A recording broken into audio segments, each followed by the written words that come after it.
Election commission से माननीय supreme court के चीफ जस्टिस का हटाना ये सीधा सीधा साबित कर रहा है कि हर चीज अपने कंट्रोल में लेना। सरकार अपने कंट्रोल में ले रही है, सरकार कंट्रोल में नहीं ले रही है। बीजेपी और आरएसएस चुनाव आयोग को अपने कंट्रोल में लेना चाहती है। मान लीजिए मैंने आरोप लगाया था कि हजारों वोट समाजवादी पार्टी के काट दिए गए वोटर लिस्ट से।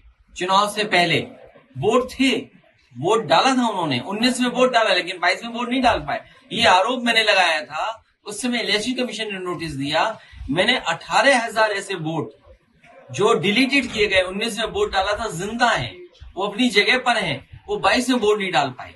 तो क्या है चुनाव आयोग में कंट्रोल चाहते हैं, चुनाव आयोग को बीजेपी का आयोग बनाना चाहते हैं, इसलिए ये काम किया जा रहा है। सीबीआई को बाहर कर दिया उस टीम से, इसीलिए कि बीजेपी अपना कंट्रोल चाहती है, आरएसएस अपना कंट्रोल चाहती है इलेक्शन कमीशन। अब सरकार मनमानी करके अपॉइंट कर लेगी। वो जानते थे कि अगर कोई जुडिशरी का होगा, कोई माननीय सुप्रीम कोर्ट से कोई होगा, तो हो सकता है कोई ऑब्जेक्शन उठाए उसमें। जो बुनियादी सवाल है, आज भी बिजली का संकट उतना ही है जितना पहले भारतीय जनता पार्टी की सरकार में था। और जो व्यवस्था बिजली में समाजवादी सरकार ने बनाई थी, उस व्यवस्था को खराब करने का काम किया भारतीय जनता पार्टी ने। जानवर खुलेआम घूम रहे हैं, सांडों से गाड़ियां टकरा रही हैं, लोगों की जान जा रही है, एम्बुलेंस फोन करिए तो आ नहीं रही। और लखनऊ एक उदाहरण बना है जहां एक गर्भवती महिला अस्पताल में भर्ती हो जाती तो उसका बच्चा बच जाता। लेकिन सोचिए, एक गर्भवती महिला को एम्बुलेंस नहीं मिली, समय पे अस्पताल नहीं पहुंच पाई। गवर्नर हाउस, विधानसभा, मुख्यमंत्री आवास या जितने भी वरिष्ठ नेता या मुख्य लोग रहते हैं वो आसपास रहते हैं, वहीं गर्भवती महिला को बच्ची पैदा हुई, बच्चे की जान चली गई और कोई उसको बचा नहीं पाया, ना कोई सुविधा इलाज की दे पाया। डिप्टी सीएम जाते हैं और आखिरी समय पर बच्चे को जो कुछ क्रिया करनी पड़ती वो करने का, उसमें भी पॉलिटिकल लाभ लेना चाहते हैं।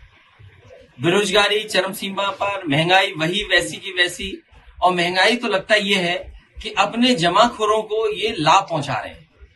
जो जमाखोर लोग हैं, जो चीजें जमा कर रहे हैं, उनको मुनाफा पहुंचाने के लिए भारतीय जनता पार्टी जानबूझ करके महंगाई लाने का काम कर रही है। भैया, लोकदल के प्रमुख अजीत सिंह को लेकर के, जयंत चौधरी को लेकर के जो है एनडीए में जाने की बीजेपी ने, और मुझे दुख इस बात का है कि मीडिया भी उसमें शामिल हो जाता है, या वो लोग जिनको इन्फ्लुएंसर कहा जाता है, और वो इन्फ्लुएंसर नहीं है, वो बीजेपी के पैसे पर इन्फ्लुएंसर हैं। पहले उन्होंने टीवी पे चलवाया कि समाजवादी पार्टी के वरिष्ठ नेता इंद्रजीत सरोज वो बीजेपी में जा रहे हैं, पूजा पाल विधायक वो बीजेपी में जा रही हैं। तो ये बीजेपी की रणनीति है जिससे कि आप और हम टमाटर की बात न करें। वो जानते हैं कि टमाटर की बात हम लोग छेड़ेंगे, क्योंकि एक दुकानदार को जेल भेज दिया, उसके बाप को, बेटे को, दोनों को जेल भेजा। आज टमाटर की कीमत नहीं कम कर पा रहे, तो जब टमाटर की कीमत नहीं कम कर पाए तो नया जुमला क्या उछालें। तो ये जो जुमला उछाला जा रहा है बाजार में या मार्केट में मीडिया के थ्रू, वो इसीलिए है कि हम आपसे टमाटर की बात न करें।